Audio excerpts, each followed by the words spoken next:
Hello, welcome. Are we live? Let's see.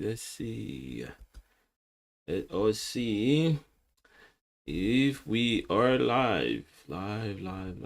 Hello. Yes, we are live. Hello and welcome to Ask Ade Live, the very best marriage revival program on YouTube for busy Christians. If you are a busy Christian, you're working, you are an expert, you are a professional, you're doing well in other areas of your life, but you find that you are struggling in your marriage. You are not alone. Many people have gone through that. Balancing your work and your marriage and your ministry and children can be quite difficult, and that's why I'm here to help you revive your marriage in 90 days or less. And welcome today I am going to be answering the question, how do I maintain joy? What are the things you need to do? 3 things you need to do to maintain joy in your marriage even when your spouse has messed up. So they've done the wrong things, they're not faithful, you find them disrespectful, or cold, mean, irresponsible, whatever you want to describe them as. I want to tell you there is a way that you can maintain your joy. And of course, when you do that, it gives you the ability and the wisdom to be able to help your spouse get out of the rut they are in and save your marriage. So today I'm going to share with you those 3 things that you need to do.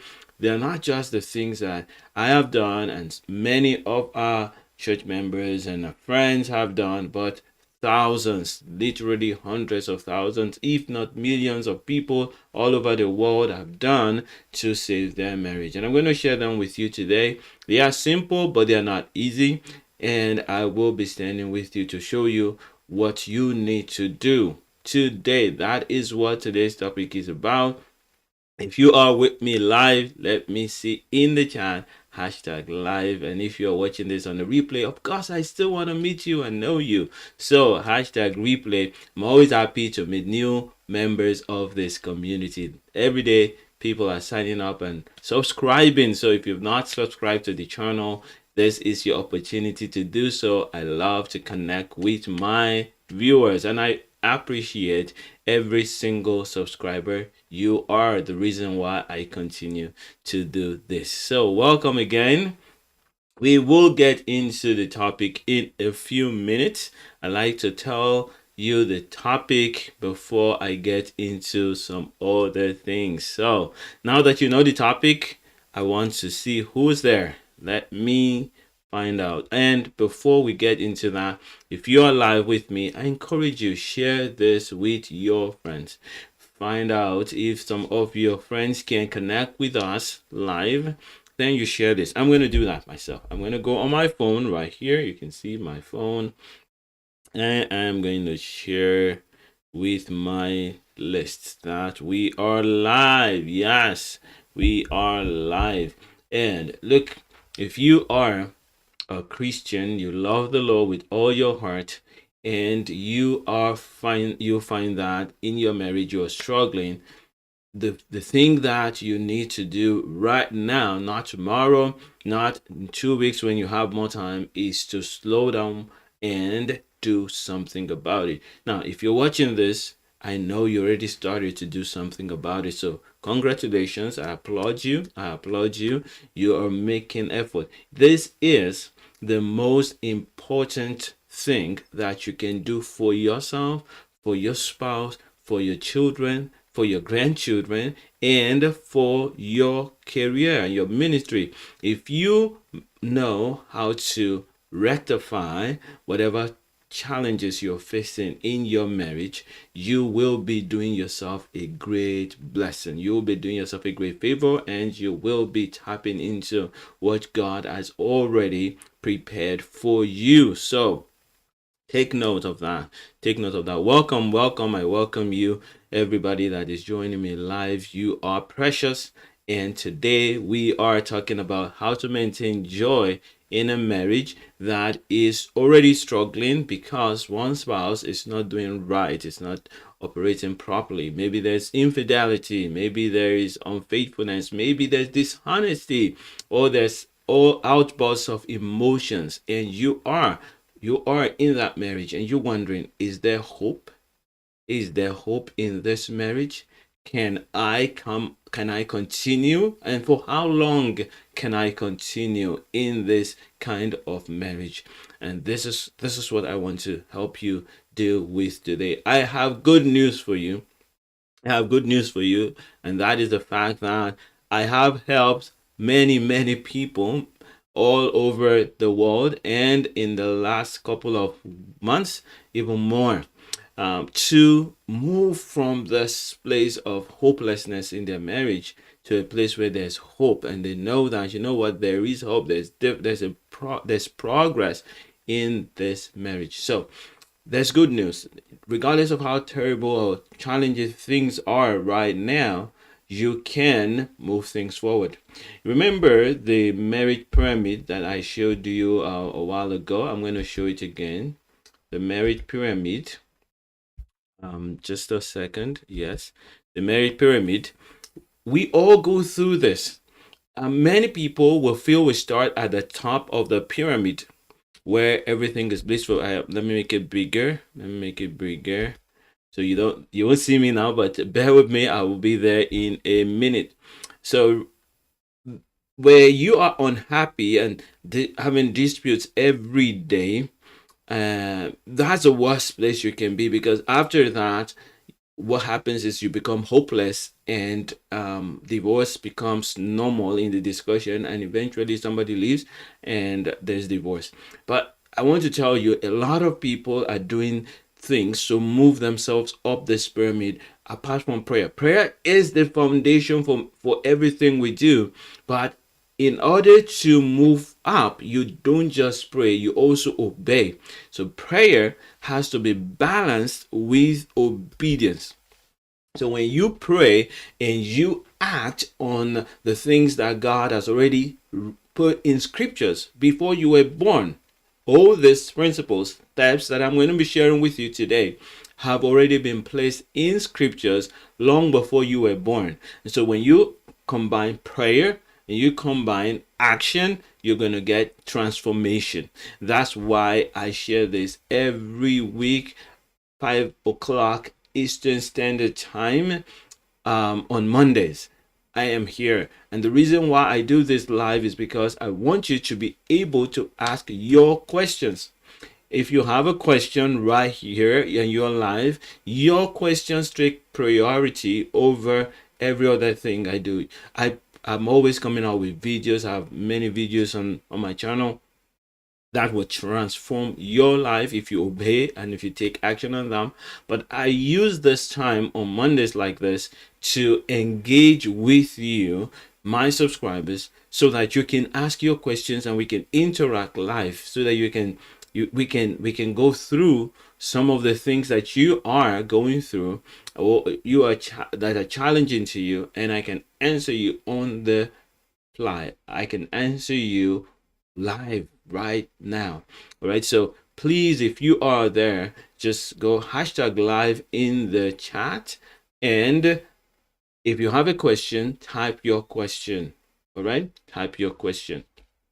So moving on from the marriage pyramid, if you have never seen this, I want to share with you what it looks like. It's just the way a Christian marriage operates. That's at a point you will be finding that you are so happy that literally no dispute at the beginning of the marriage. When you're still in love, you're happy, you love this person, and you're wondering, wow, what a blessing, I made a good choice. And you go and you get married and everything goes well. But then after you get married, they begin to bring their true colors out. That's what you think. And then you find that from maybe once in a year of dispute, you find yourself having disputes once a month, and then twice a month, and then 3 times in a month, and before you know it, it's almost like every day. In some cases, people even move out of their home.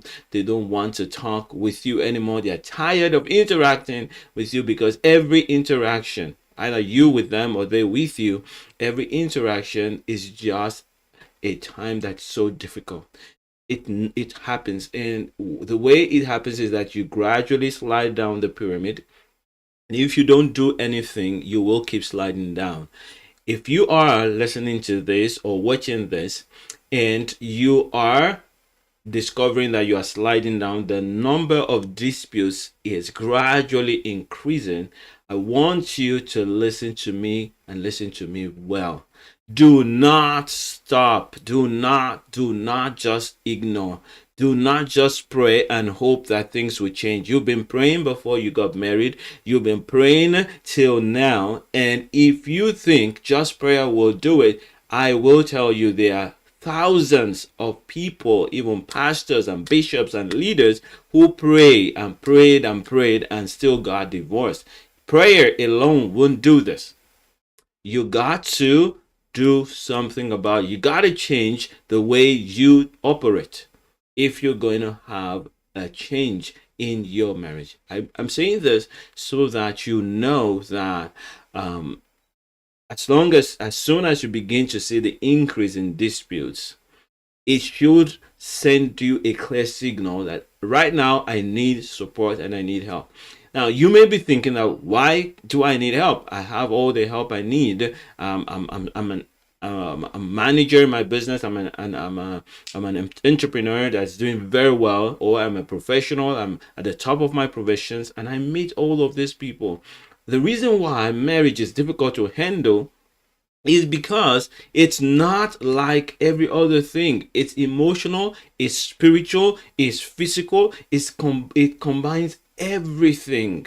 And so I may teach you how to be an astronaut or a medical doctor or a journalist or a construction person or a nurse, and you do well at that because these are things that you follow some instructions and you develop those skills and you're able to do them. But marriage has to do with more than that. There's a spiritual component, there's emotional, and then when you're involved and you're hurt, you're not as objective as a person who is not involved. And so you need someone that is not emotionally involved to guide you and stand with you and coach you through the difficult process, the difficult time. This is why people have coaches, and I encourage you, get somebody to help you break out of this season. It is not shameful to do that. In fact, it is wise. It is very, very, very wise to do that. All right, so let's get to the topic for today. Now, the topic for today is, how do I maintain joy? How do I maintain joy in my marriage if I discover that my spouse is not doing well, messing up and making me feel so sad? There are three things that you need to do. The first one is take responsibility for the joy of your heart. Take responsibility for the joy of your heart. It is the big beginning of this, and I talked about that last week. If you didn't catch us last week on the live broadcast, I want you to go to my channel and find the one I did last week. I talked about that, but I'm going to just quickly talk about it today, which is that agree and believe that whenever you are not happy, it is not because of what others have done. It's because of how you choose to interpret what they have done.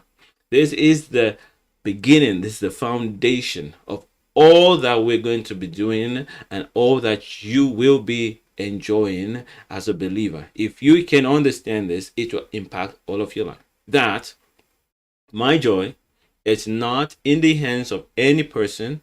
It is in my hands and my relationship with God. You choose to make sure that you do not lose your joy regardless of what somebody else does. Now, that's easier said than done. It's simple. Like I told you, these 3 steps, they are very simple. They're right there. They are very simple, but they are not easy.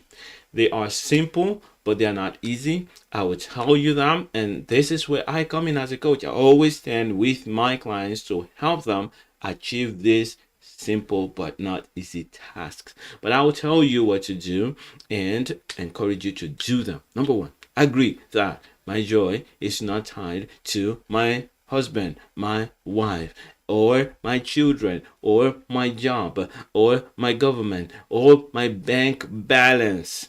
This is not what determines how joyful you are. Now, maybe that's how you've been living all your life.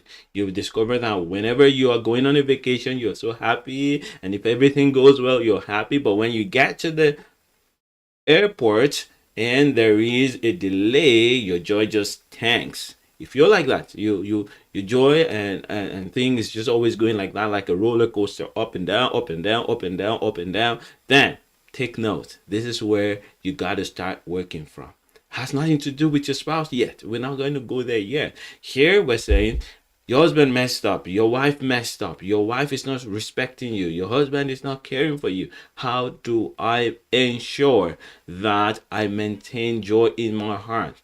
First thing first, ensure that you're always joyful regardless of what happens in life, period.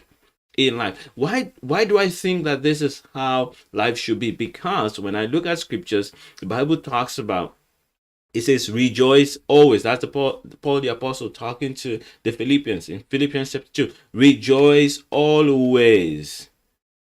Rejoice in the Lord always. And again I say rejoice. To the Thessalonians chapter 5, rejoice evermore. All right. Also Colossians chapter 3 verse 16, let the word of God be dwell richly in your heart. Okay, always let the word of God dwell richly in your heart. And then teaching and speaking to one another in psalms, in hymns, in spiritual songs. That's joy. So when you learn to have joy regardless of what happens around you, it does a lot of things. It makes you to be more at ease, alert, to understand what to do in situations, not to respond in your emotions, right? So that's the first step. Take responsibility for your joy. Make up your mind that I'm going to work on that, all right? And if you don't know how to do that, there are videos in the channel, or you can reach out to me and I'll help you do that. That's what I do. And let's go to the second point. The second point of what you need to do is forgive your spouse. Forgive your spouse without long reconciliatory meetings. A lot of people, when they talk about forgiveness, they talk also about, I have to sit down and talk with the spouse and engage them, tell them what I don't like, and they tell me what they don't like, and we do all of that. You don't need to do all of that to forgive. You don't. You can learn to forgive people before they even do things against you that you don't like. I remember when I first got married, and we're learning all of this stuff, and I'll be saying some things my wife wouldn't understand. She would say stuff and I wouldn't understand, and we would just be wondering what's going on here. Why am I struggling? I used to ask myself that question. Why am I struggling with marriage when I didn't struggle with other things? Why is it so difficult to communicate my intentions to my wife? This is someone that I love so much, is the person that I've chosen to live the rest of my life with, and I'm so glad that I chose her out of so many. And we met in university, so we've known each other. All our friends are friends. So why am I struggling with this? Why am I struggling with this? And I realized that the reason why I was struggling in my life was because I assumed that she would behave like me, she would act like me, she would reason like me, and she would make decisions like me. And so when she doesn't, I find it difficult to understand that. I find it difficult to say, why is she doing that? So backtrack that. If you can, open your eyes to see that when people do what they do it because that is their best intention. That's what they think is good. That's what they think would, the decision they made was at that point what they felt would help them. Then you're able to go back and think and say, you know what, if this is how they see life, this is how they approach things, I should then study to understand them so that I can help them, or be um, able to understand exactly what and not get angry. So I began to see that my wife has great intentions. I remember one day she asked me, why you always no, trying to prove that I don't know what I'm doing or something like that. And when she began to ask me those questions, it made me to realize that I am bringing some form of judgment to the table. I'm expecting certain things that I wanted my wife to do the way that I did them, instead of studying to know how she does. And so if your wife, your husband, your spouse has done something crazy, to you, they wasted a lot of money, like a man told me that he wanted to invest, he didn't share with his wife, lost a lot of money, or they're not doing as much as they should do, or they actually are unfaithful, they've gone and had a different an encounter with another person, and you're heartbroken, and you're thinking about it. The best thing that you need to do right now is think of, how can I forgive them? And of course, how do you do that? Understand that when they made that decision, they were of course being selfish. They were trying to get something, but the reason why they wanted to do that is because they wanted to feel good. They were not thinking about you, they were not trying to hurt you. Okay, that's where I'm going to. And I said that in a long way. Yes, they were not trying to hurt you, they were only trying to get something for themselves. And we call this, in the love workout method, love. They are looking for unconditional love, but they don't know how to find it. And in their pursuit of that love, they have done something really foolish, stupid, mean, inconsiderate, and sometimes dangerous, evil.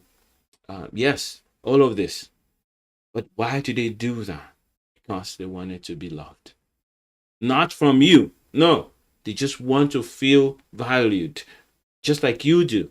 They want to feel seen and known and appreciated, just like you do. But they are doing it in the wrong way. Okay, so that helps you to release your anger, and then you don't hold them in your heart. And so when you're not holding them in your heart, your joy can come back. But as long as you're angry, and many times we don't even know that we are angry. As long as you are disappointed, and many times we don't know that. We A lot of people I've met, and they say, I've forgiven my spouse, but they haven't.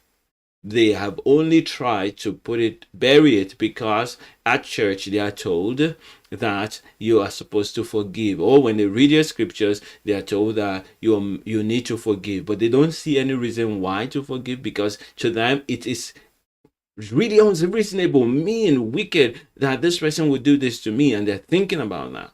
And as long as you are still thinking the person is mean, wicked, foolish, crazy, lazy, and all of those words, you have not yet forgiven. You're still judging, and the pain is still down, is still there in your heart. And in some cases, they have not even released this problem from themselves, their own fault. They've done something wrong, and they've not released all this. So this is the second step that you must do. Take responsibility for your joy is number one. Number two is release, forgive, release all the negative feelings that you have towards your spouse, and your joy will start coming back. The spouse doesn't need to change before you do that. Your spouse doesn't need to change before you do that. When you start changing in your heart, that is the impact that you want to have on your spouse. The last one is quite interesting. I'll show you that to you. Is feel loved without having to be beg, nag, or bend over backwards to get it. That's the third thing. You need to feel loved. And the truth is, all of us want to feel loved. All of us, every person on earth. The most important thing to every human being on earth is to be loved. You may wonder, yes, but a lot of people want money. Why do they want money? Why do a lot of people want money? They want money so that they can buy whatever they want. And why would they want to buy whatever they want? So they can have some pleasure. Why do they want to have pleasure? They want to feel good. They want to feel good. Now, the biggest way for any human to feel good on earth is to be loved for who they are, to be appreciated, to be valued. So when a person says, I want to have this thing to feel pleasure, it's because they assume that when I have this and I feel pleasure in my life and I can feel pleasure anytime that I want, then I'm of a high value. The same thing with money can also buy fame or and popularity, and it can buy access to many things. So they want to have money to have all of that. Now, when you show up in a place and everybody says, yes, whatever you need, we can give it to you. Whatever you want, we can do for you. That's feeling loved. That's feeling valued. You want to have importance. That's what everybody's looking for. And so you want that also. You want it from your spouse. That's why you begin to think, did I make a mistake? Did I make a mistake getting married to this woman? Did I make a mistake getting married to this man? Why are they so inconsiderate? Why can't I understand them anymore? We were married, and now it looks like this person has become a stranger. The devil has come into them. And those are the thoughts that we have because we want to be cared for. We want to be loved for who we are. We don't want to beg somebody to love us. We don't want to bribe somebody to care for us. But you know what? We do it all the time. And if you keep doing that, you keep reinforcing that behavior. And that's how marriages get troubled. And that's why marriages get broken. So you start your marriage, you don't have to beg for anything. So you're on your own, you're minding your own business, and this guy comes around and starts saying to you that they like you. That feels very good. Why? Because you didn't pay for it. You didn't beg for it. You didn't fight for it. They came and showed that they liked you. And the same way, a guy sees a girl, is attracted to her, goes and says hello, and she responds. Or the other way around, the girl shows some interest and the guy responds. The reason why that feels good is because you didn't beg for it. You didn't try to buy it. You only try to get the person's attention to see if they feel the way you feel. And if they do feel the way you feel, it feels good.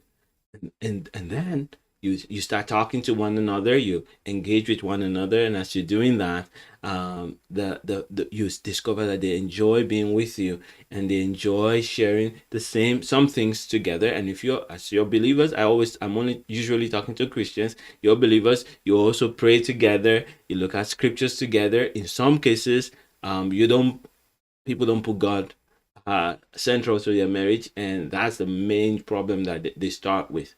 But let's assume that in your case, you love the Lord and you put God somewhere there in the picture, and it feels good. It feels good that this person loves you, loves God, and they care about the things you care about. And all that is going well until somebody makes a mistake. So when you get married, before you get married, they have been making these mistakes. Before you got married, they have been having these problems. If they are addicted to alcohol, they were addicted to alcohol before you got married. They are addicted to pornography, they were addicted to pornography many times before you got married. If they are gamblers, they were already having that problem. If they had problems with the words, or they get angry easily, or they like they like to flirt with other people, they're already there. They're already doing all of that before you met them. But when you meet them and you begin to talk together, you begin to enjoy one another, you are able to look away from those faults that they have. Number one, because they are not obvious to you. Number two, because you're enjoying their presence so much, you tend to become blind to these things. You intentionally blind yourself to these things. And then when you get married, because now you think long term, you no longer are blinded to their weaknesses, and you find yourself wanting to say, you know what, I'm still here. If you can give me attention, I will love you. All right. So we're now having to bribe. We're now having to complain. Why didn't you come back home on time? Why are you not considerate? All right. You go to work in the morning and then you finish work at 5 or 6. Then you go hang out with your friends from 6 to 9:30 at night before you come. That's inconsiderate. Or you don't put your clothes away, you never do laundry in this home, or everything is breaking down and you're not fixing them. So we begin to have to complain to get love, and this is how we destroy the marriage. So if you can learn to say, you know what, I will not beg for love, I will forgive, and I will take responsibility for my own joy, you will discover that no one will be able to steal your joy from you any longer. And if your spouse is no longer the custodian of your joy, then you will be in the right position to help them, just like you were able to attract them before you got married. You're going to be able to position yourself as an independent person that's loving and that is not trying to drag the love from their spouse, but is willing to give it. And if you're in this position, that's the position you want to stay in, to be a blessing to your marriage.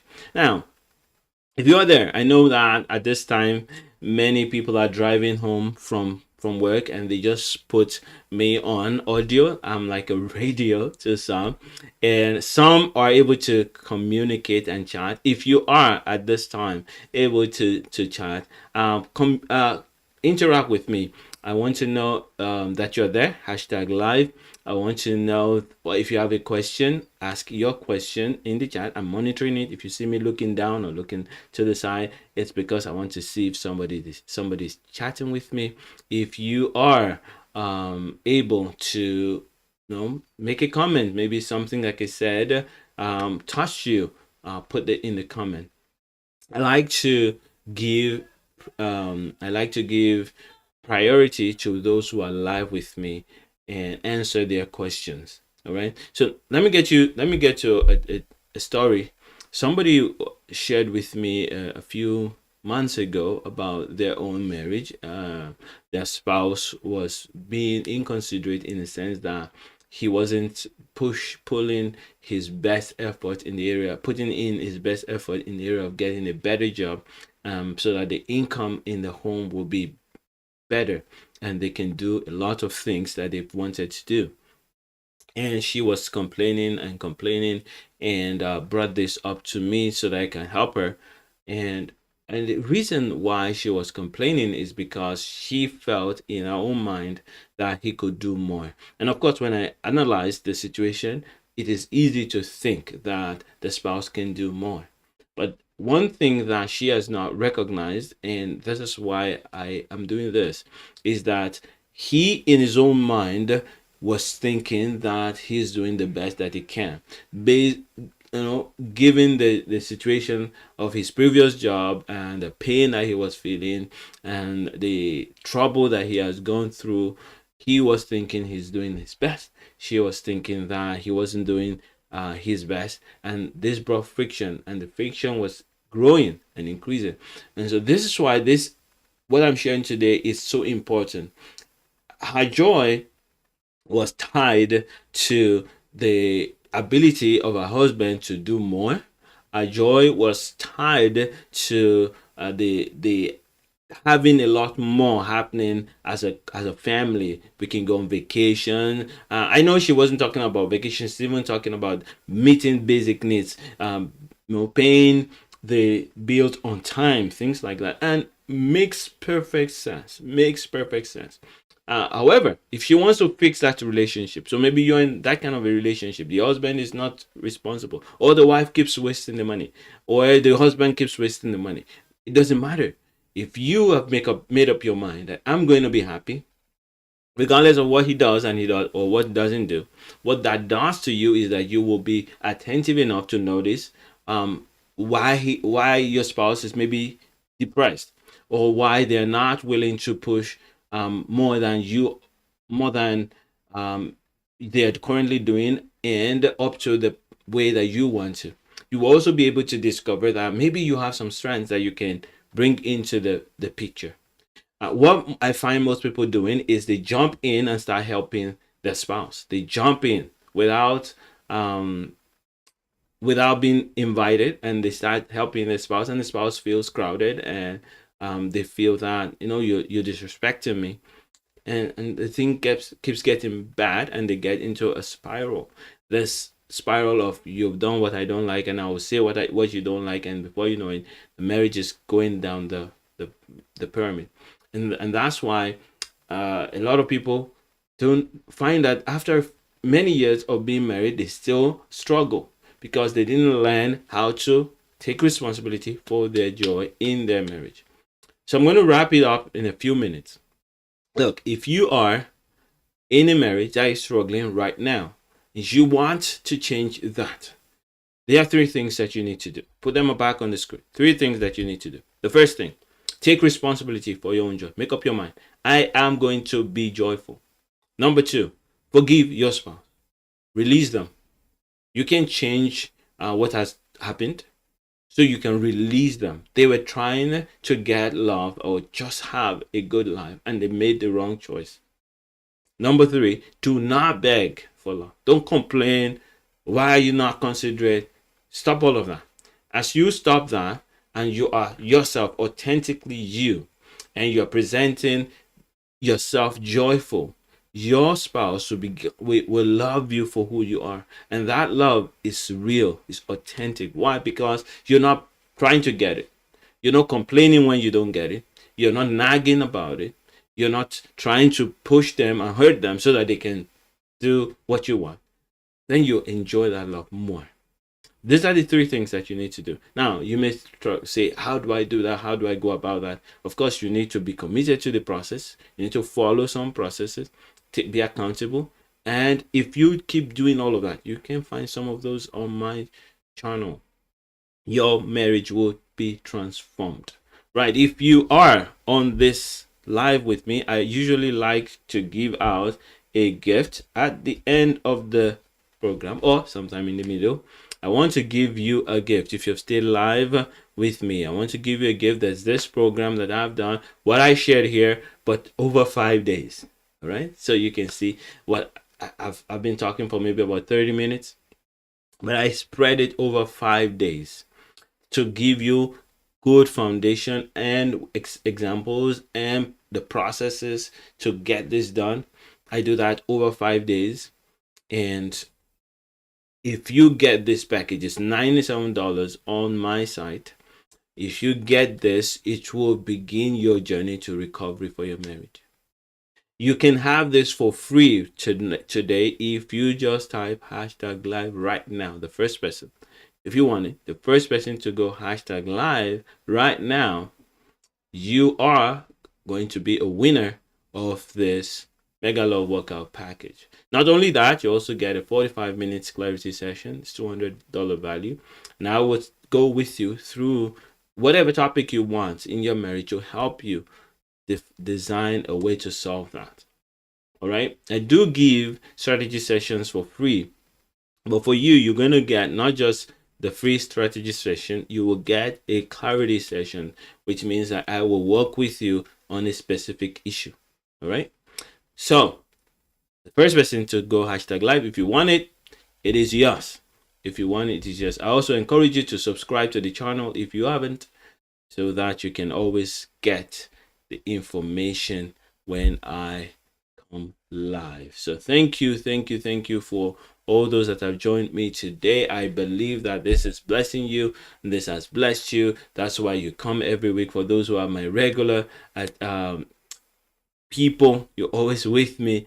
I celebrate you. You are precious, and I pray that the blessings of the Lord will continue to rest on you, and the wisdom of God will continue to increase upon you, and the joy and peace and laughter in your marriage will only increase and never decrease. I declare so, and I pray in the name of Jesus. All right, so if you need help, you want quick help, you want me to help you to transform your marriage in 90 days or less, you are a professional, you are busy, you're doing well in your marriage, doing well in your profession, doing well in your business, doing well in the community, doing well at church, doing well in other areas, but struggling in your marriage, and you wonder, can there be a change? Oh, I want a change, and I want it in 90 days or less. I am happy to help you. What you need to do is go to my website, adesobanjo.com/apply. You will find a calendar. Book a session with me to see if we can work with you. All you need to do is book that session, answer a few questions, and then when we get together, I will ask you some questions, some more questions, to find out exactly what needs to be done in your marriage. We'll look at it and I'll give you a strategy. If you are a fit for my coaching, I will offer you the opportunity to work with me, and I will guarantee you that your life will be transformed. Your marriage will be different because you're already a success in several areas of your life. We would bring in that work ethic and combine it with spiritual strength and mindset shift. You will see a difference in your marriage. That's what I do, and I love to do that. For others who are not looking to that, I provide this for free to others so that they can also be blessed, even if they cannot afford to hire a coach. But I tell you, it even if I charge a person, if you have to invest $10,000, $15,000 into making your marriage stronger, powerful, so that your children do not struggle, you've done a fantastic investment. The transformations that my clients see and the people that I work with see is priceless. There's no amount of money that can pay for that. There's no amount of money that can pay for that. All right, I see Jasmine is there live. God bless you. It's always good to have you live with us. And of course, you already have the love workout, so I will not give it to you. Of course, any other person that wants it can get it. It's a life transforming package, and only for one person. Not always. I may not give it next time, but I always like to give something. It is my joy to do that. All right. The Lord bless you. The Lord strengthen you and keep you. Until Monday next week, I hope that you're well, and I want you to come back again with more questions so that we can fellowship together and build marriages. The Lord bless you. Bye bye for now.